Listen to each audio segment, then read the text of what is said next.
Sonnie, you're up in Arizona. Hey there, Robert.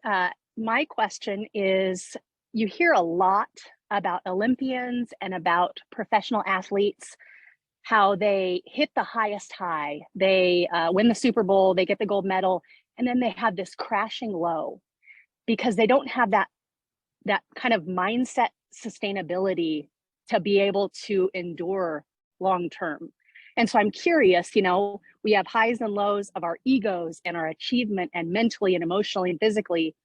How do you, or what do you initiate in your mindset to create such a long run that you've done in your life thus far?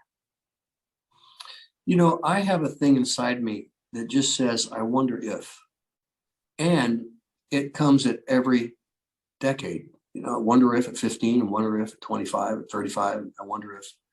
And so I find that the high, I don't want to have a high. I want to be in the journey. And the journey for me is everything. The icing on the cake is just the Super Bowl. So right. when I get to the Super Bowl, when I get to the end of the 777, there's no one there to clap for me. And I go, good job, Robert.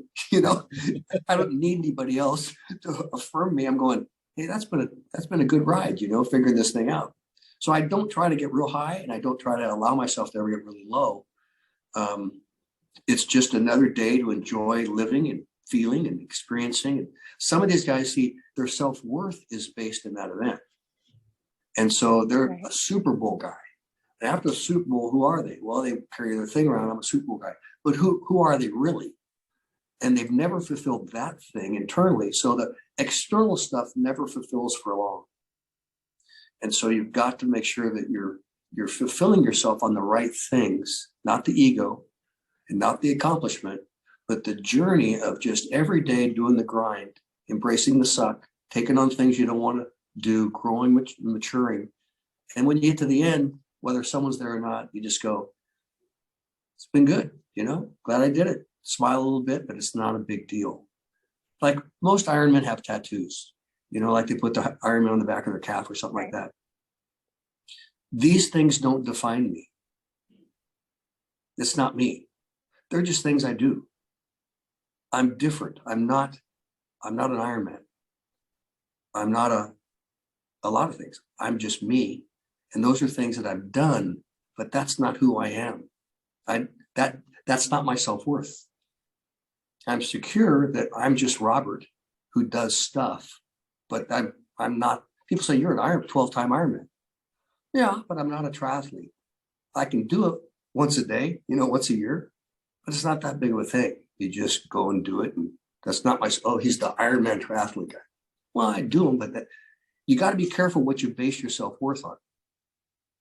Your self-worth is about you, liking you, being the best you can be. Here's a thought. Most people are human doings, not human beings.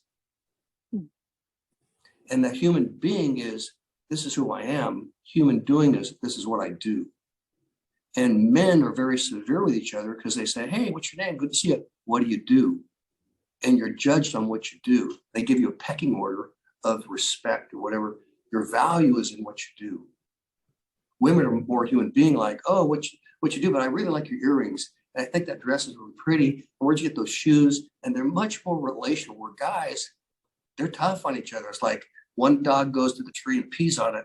And then the other dog goes over and smells it and says, well, what do you do?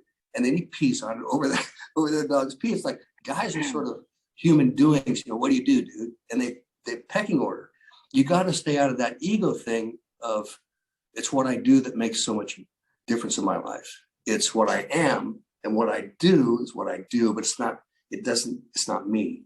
It's just one of the things I do. It's not my self-worth. And people try to get that self-worth with cars and homes and all that stuff, and it never satisfies. Yeah. And so you see people that are hot with their stuff, and then they're broke, they're bummed, or they're divorced, or they're this or that, because that stuff doesn't sustain. So I don't want to get high. I want to enjoy, but I don't want to say, look, I did this. It's like, yeah, I did it, but it was just another fun thing. But the journey was what made it all worthwhile. The friends, the pain, the personal growth, the challenge, all that stuff is, for me, fun. It's like, I wonder if I can get better.